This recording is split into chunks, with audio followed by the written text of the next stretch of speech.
I can remember the first time I watched Steins Gate. It may have released in 2012, but as a broke college kid, I couldn't get my hands on it until around 2013 or 2014, when a friend let me borrow his copy of the first half, and I want to say I finished it in record time. I proceeded to beg said friend to let me borrow the second half. I needed closure, and I needed it right away.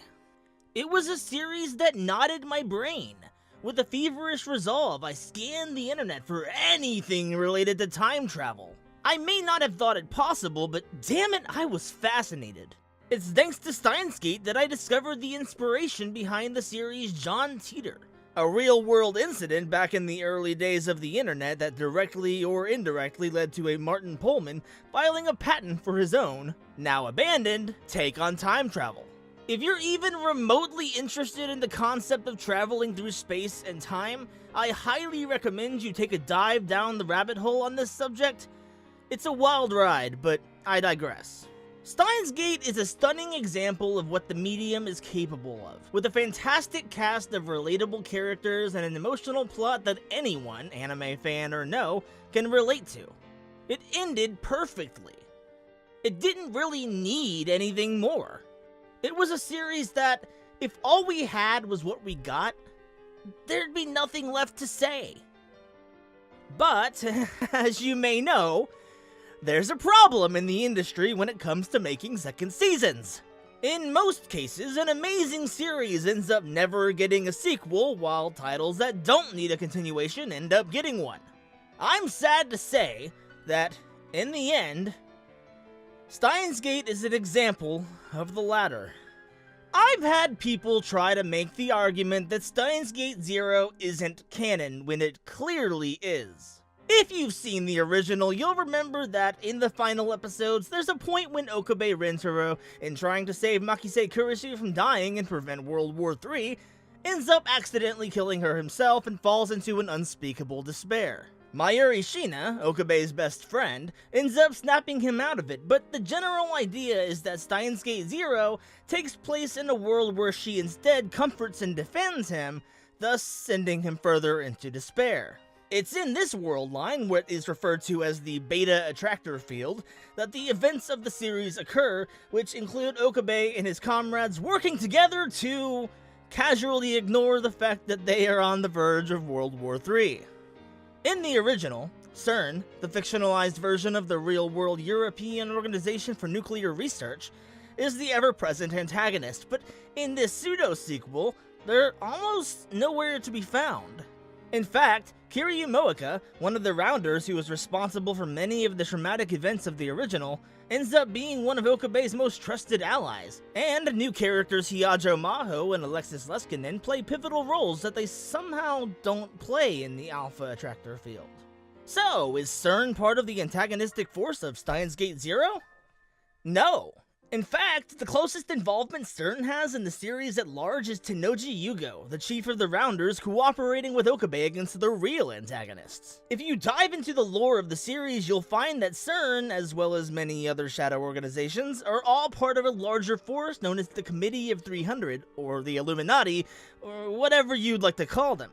So, when you consider that CERN, or the Committee of 300, isn't even remotely involved in the events of Steins Gate Zero, that isn't the worst thing the series could have done, but I find it difficult to believe they would have just sat back and relaxed while the world tore itself apart. In making that point, we've arrived at our next point of contention. The series' execution throws its core elements out the window, intentionally or not. In the case of Steins Gate, as I said earlier, I liked that the series was based, at least partially, on the real-world incident of John Teeter. But in the case of Steins Gate Zero, they kind of threw all of those inspirations away. It's a story that, while it may not be about time travel, has roots in time travel. And as such, it tends to overwrite a lot of the lore so the series can make sense whatsoever. I'll give the writers the benefit of the doubt though. Time travel is complicated, and it's easy to forget what's happened and what hasn't in each respective world line, but that's not an excuse for lazy writing. I'd attribute the point I made earlier about CERN being nowhere to be found as an example of said lazy writing, but if you needed another example, in the beginning of the original series, Okabe is in the beta attractor field, which is where Steins Gate 0 is set. It's only when the crew sends the first D-mail that they're shifted to the alpha attractor field. It's a physical action that they take that sends them hurtling through space and time. It's certainly not an accident. It's certainly not a miracle. So, in episode 8 of Steins Gate 0, when Okabe randomly, without action or intention, ends up back in the alpha field, it's less like the writers were abiding by their own lore, and more like they just wanted an emotional scene between Okabe and Kurisu, but didn't want to justify it within the already established rules. It happens again at the end of the series. Up until now, time leaping has only worked in reverse. No one has ever time leaped forward, until, without explanation, Okabe leaps more than 20 years into the future. In this case, it seemed more like the writers wanted us to see what the cast was like in the future, but again, didn't want to justify it within the already established rules. Steins Gate 0, also, to make matters worse, can't decide what it wants to be. For the first half, the focus was more on artificial intelligence and brainwashing, but then, just as I'm thinking they'll build these themes to a fever pitch, they just have Okabe get caught in another loop, fighting against the convergence as if he didn't learn anything the first time. I remember seeing a lot of people complaining that Steins Gate 0 had less action and more slice of life. If you've been watching my content for any amount of time, you'll know that I'm an unashamed slice of life whore, so that wasn't a huge problem for me, though I can definitely see why some might be turned off. In the end, however, the series struggles to define itself. Will it be a story about time travel? Will it be a story about artificial intelligence and brainwashing? Will it be an action and suspense series? Will it be a slice of life series? Or will it be a wacky hybrid of all of the above? It's partially because of this indecision that I found the ending to be incredibly lacking. Sure, we all knew how it would end, but I still expected more from this series that captivated my mind time and time again.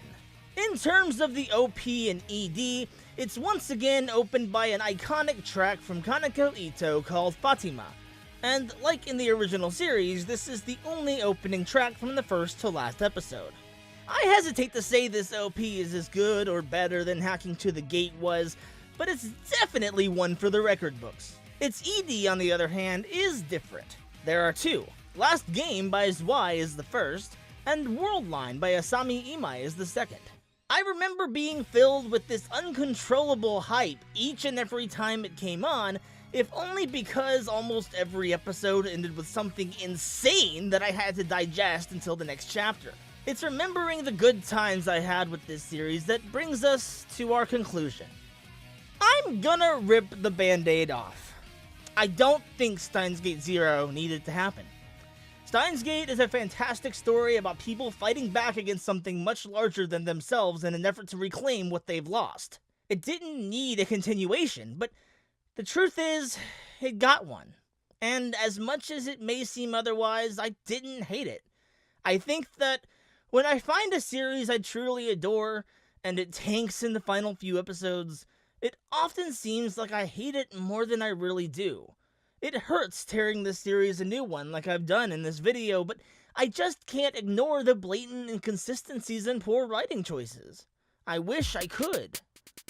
If you've made it to this point in the video, I want to thank you so much and invite you to click that subscribe button if you'd like to see more from this channel, and be sure to hit that bell icon to be notified every time I post new content, as if the subscribe button wasn't enough, YouTube! If you'd like to join my Discord server, you'll find a link to do so in the description below, as well as a link to my Patreon if you'd like to support the channel financially. If not, then I look forward to seeing you around the internet. I'm Pixelation, as always, reminding you to stay pixelated.